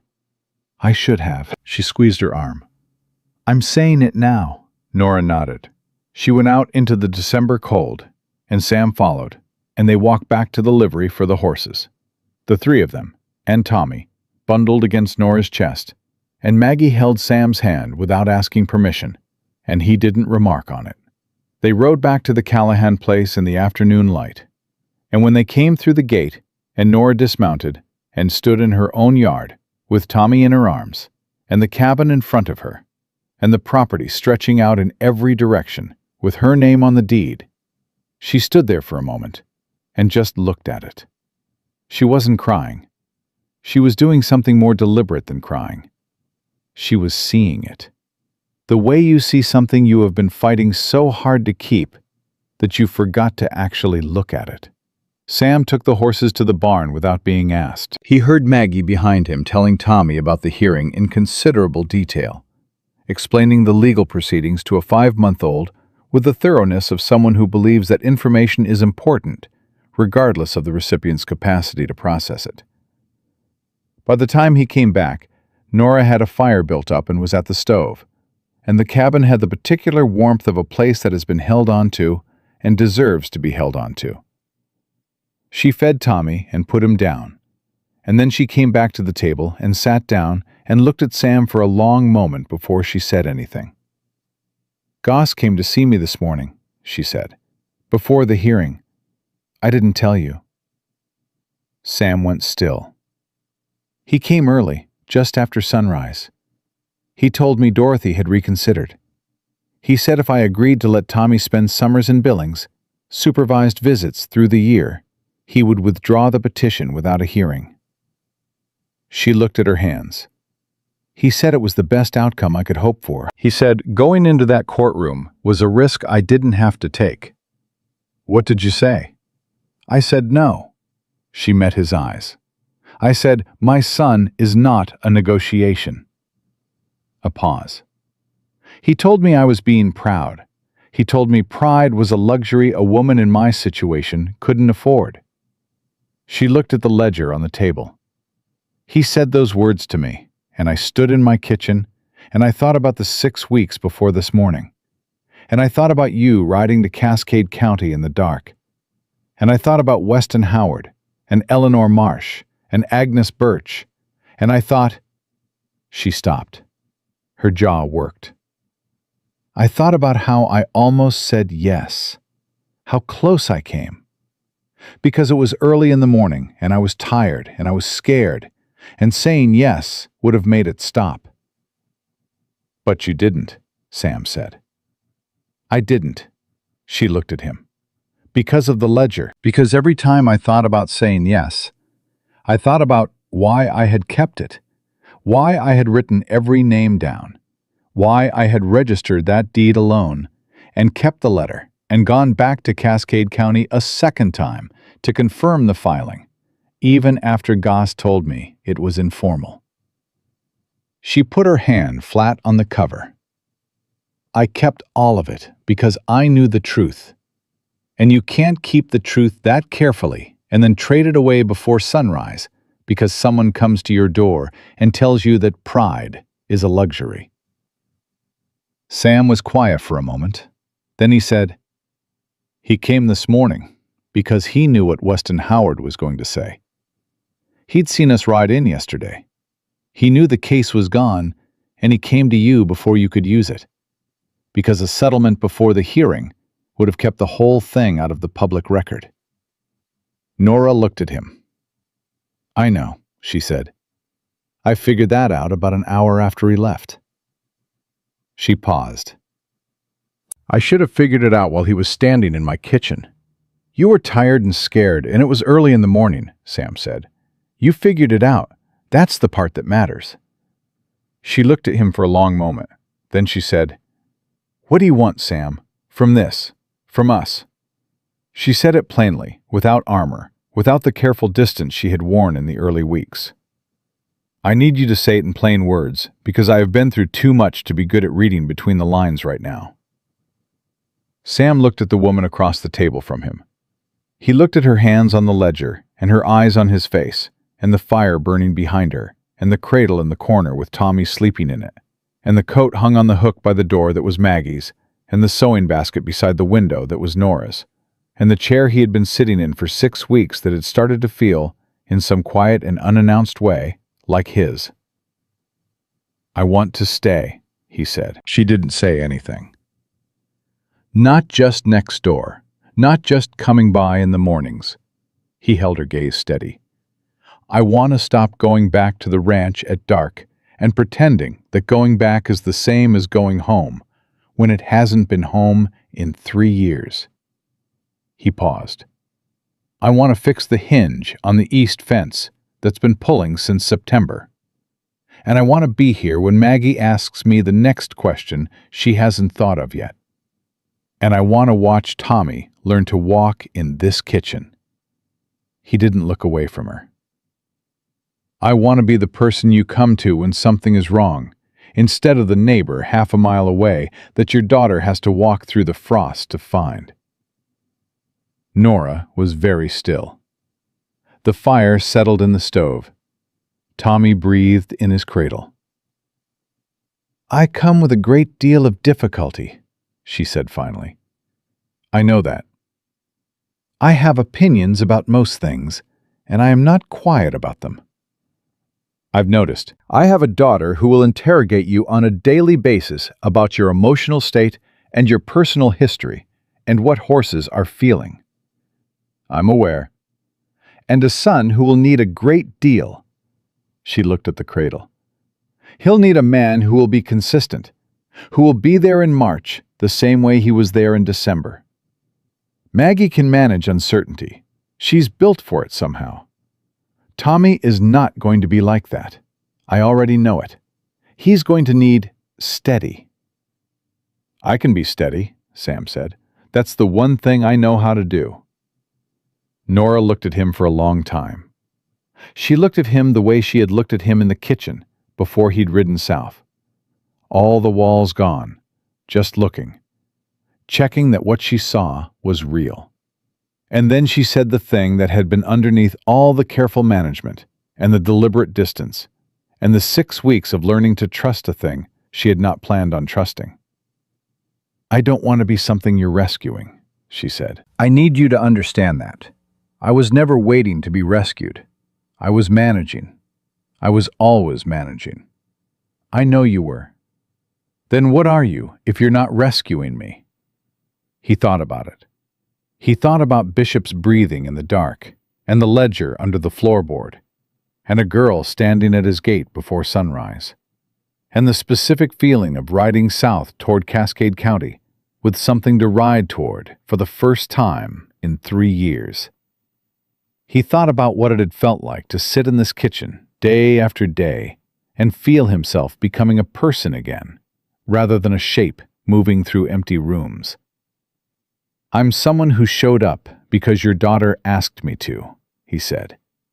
and stayed because I wanted to, and rode to Cascade County because the truth deserved to be told, and you had already done the work of writing it all down." He paused. "I'm not rescuing you, Nora. You rescued yourself. I just held the other end of the rope." She looked at him for one more long moment, and then she reached across the table and put her hand over his, the same way she had the night he'd ridden south, and this time she didn't take it back. "All right," she said. From the back room, Maggie's voice carried through the wall with the excellent timing she had demonstrated consistently across 6 weeks. "Is he staying for supper?" Nora looked at Sam. Sam looked at Nora. "That depends," Nora called back, "on whether you set the table." There was a brief silence, and then the sound of the silverware drawer opening. The weeks that followed were different, in the particular way that things are different when the worst possible thing has been faced and survived, and you are still standing on the other side of it. Not easier, not without hard days, but different in the way that your own bones feel different when you stop bracing for the blow that has already landed. Sam moved some of what he needed from the ranch to the cabin in the first week of January, a gradual process that Maggie supervised with considerable interest and specific opinions about where things should go. His good coat ended up on the hook beside hers by the door. His tools went in the lean-to along the east wall, where the reach was better. Bishop and Nora's 2 horses found the arrangement of the shared paddock agreeable within 2 days, which Sam took as confirmation that he was making the right decision. He kept the ranch operating. He had 2 hands who managed it well, and he rode over most mornings to check in, and the work of both properties together was more than either had been alone, which was not a burden, but a fact. The kind of fact that builds something, rather than wearing it down. Nora took on 3 new sewing orders in January, one of them from Agnes Birch, and one from a woman in town Sam didn't know, who had come by the cabin after the hearing and said she'd heard about the alteration work, and did Nora do new construction as well. She did. She cleared the front room and set up a proper work table from lumber Sam had in the barn, and hung a small sign on the gatepost in letters she painted herself. Dorothy Callahan came in late January, as she had said she would. She came alone, without Goss, without Mrs. Harp, without the apparatus of the legal proceeding. She came in a hired buggy from the stage depot, and she knocked on the door with the uncertain knock of a woman who has done something that cannot be undone, and is now determining what comes after it. Nora opened the door. They looked at each other for a moment on the threshold, with everything that had happened between them in the air. And then Nora stepped back and held the door open, and Dorothy came in. Sam took himself to the lean-to work on a wheel hub that didn't urgently need attention, because some conversations need the room they need, and his presence wasn't part of this one. He heard nothing from inside for a long time. When he came back in an hour later, Dorothy was sitting at the table with Tommy in her lap, and her hands were not shaking this time, and she was talking to him in a low voice about his father, about Daniel as a boy, the specific small stories that only a mother knows, and Tommy was looking at her face with the serious attention of a baby who is learning what faces mean. Maggie was sitting on the other side of the table, watching Dorothy, with the careful assessment she brought to everything. And Nora was at the stove with her back partly turned, giving the scene the space it needed while staying present for it, which was the exact balance of generosity and vigilance that the situation required. Sam understood from all of it that Nora had made a decision about Dorothy Callahan that was not forgiveness exactly, but was something adjacent to it, something that chose the future her children would have over the injury she had every right to hold on to. He understood that was not a small decision. He understood it was the largest kind. Before Dorothy left, she stood in the doorway, and she looked at Nora and she said, "He chose well. Daniel. I didn't see it when he brought you home. I see it now." She paused. "I'm sorry it took this long, and this much." Nora said, "Come back in the spring, when the ground is clear. I'll show you where we're putting the garden." Dorothy's jaw moved. "I'd like that," she said. And she went down the steps and into the January cold, and Sam stood at the window and watched the buggy go down the road and thought about the specific cost of that invitation and the specific courage it had required. He turned around and Nora was behind him, close, and she looked up at him with the clear eyes she had when something had been resolved and she had arrived at the other side of it intact. "That was generous," he said. "It was practical," she said. "Those children are going to grow up. They're going to ask about their father. Dorothy is the answer to questions I can't answer myself." She looked out the window at the road. "Grief makes people do terrible things, Sam. You know that better than most." He did know that. He knew it the specific way you know things that have happened to you, rather than things you have observed from a distance. He thought about 3 years of fixing fence posts that didn't need fixing. He thought about choosing loneliness over risk, because risk was the only thing that could hurt him, and loneliness was the devil he had learned to manage. "Yeah," he said. "I know it." She looked at him. "Is that why you stayed to yourself so long, after Margaret?" "Mostly," he paused. "And because I didn't know what I was staying for. You need a reason to come back to the world. I didn't have one." He looked at her steadily. "Then your daughter showed up at my gate with a baby, and the most complete certainty I've ever seen in a 5-year-old's face. And I had a reason." Nora's expression did the thing it did when she was past the armor entirely, which happened more often now, and which he was learning to receive without looking away from. "She decided about you before I did," she said. "I know." "She's been right about most things." "I know that too." From across the room, Maggie said, without looking up from the book she was nominally reading, "I'm always right. It's exhausting, but someone has to do it." Nora pressed her hand over her mouth. Sam turned away toward the window so Maggie wouldn't see him smile, which was a losing battle, and had been for some time. Spring came the way spring comes to Montana Territory, reluctantly, and then all at once. The snow pulling back from the south-facing slopes first, and then the rest of the ground following. And the world going from brown to the particular green that people who have survived a Montana winter understand is not just a color, but a reprieve.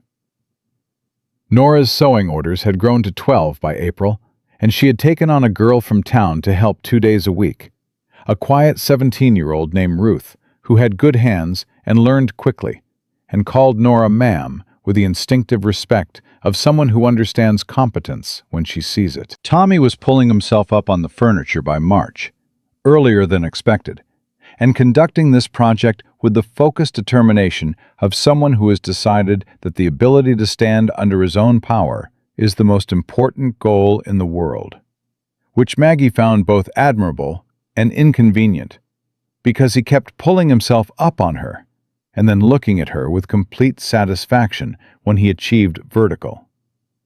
On the first Saturday in April, Maggie came to find Sam at the fence line where he was checking posts, and she stood in front of him with her hands on her hips and said, "I want to plant a garden."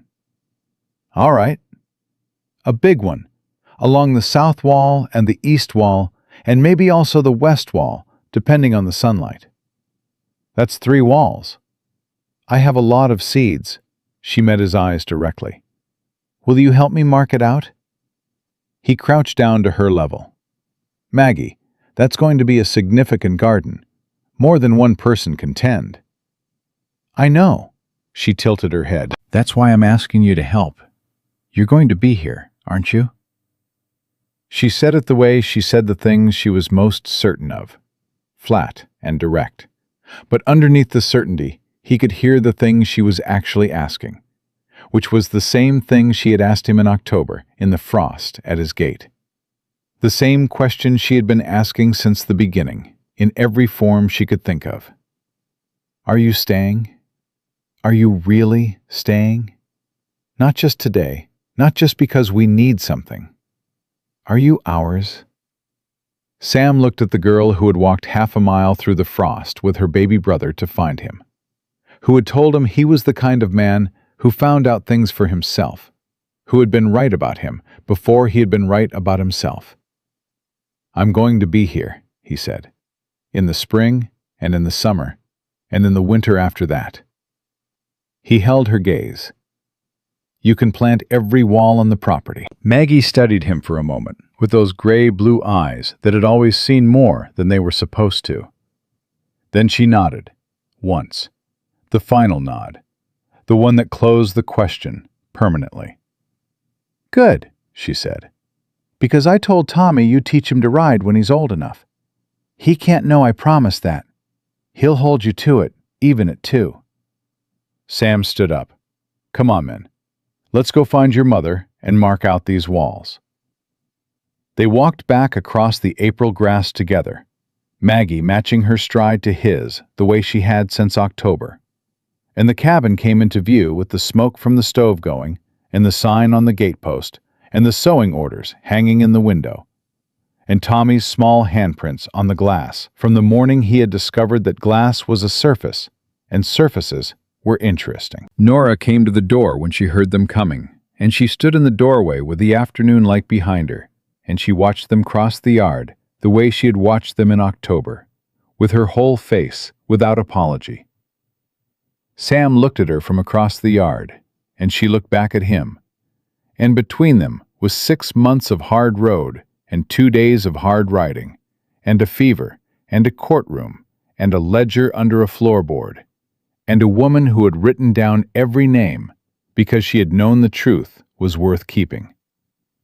Between them was Maggie's hand in his, and Tommy pulling himself upright on the furniture, and Bishop in the paddock with Nora's 2 horses, and the deed with both names on it, and a garden that was going to take up 3 walls before all was said and done. Sam Reed, who had spent 3 years not knowing what he was staying for, crossed the yard and went through the gate, and Nora stepped back from the doorway to let him in, and the door closed behind them on the April cold, and the sign on the gatepost swayed once in the Montana wind and went still.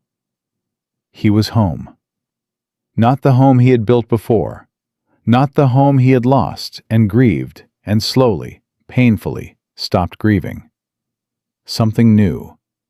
Something that had been built in frost and fever, and 2 days of hard riding, and 37 pages of careful accounts, and the complete certainty of a 5-year-old girl who had decided, before sunrise on an October morning, that the man on the other side of the fence was exactly who they needed.